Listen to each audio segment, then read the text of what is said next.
ఈరోజు జరిగిన వరంగల్ గిరిజన జేఏసీ సభలో ఎల్హెచ్బిఎస్ ఖమ్మం జిల్లా అధ్యక్షులు దశరథ్ నాయక్ మాట్లాడుతూ ప్రస్తుత పాలకులు నాయకులు టీఆర్ఎస్ పల్లకీ బోయిలు కొందరు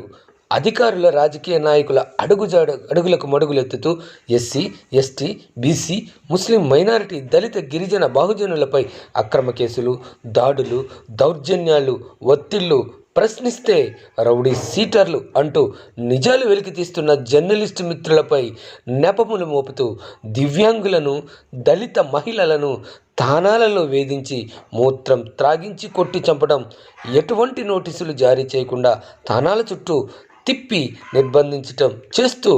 ప్రజలను భయభ్రాంతులకు గురి చేస్తున్నారంటూ ఇటువంటి నరరూప రాక్షసుల ఈ దొరల గడిల పాలనకు స్వస్తి చెప్పాలి అంటూ దళిత గిరిజన బహుజనులు అందరూ ఏకమవ్వాలి అంటూ ప్రస్తుత పాలకుల నిరంకుశ పాలన విధానాలపై ధ్వజమెత్తిన ఖమ్మం జిల్లా లంబాడ హక్కుల పోరాట సమితి జిల్లా అధ్యక్షులు దశరథ్ నాయక్.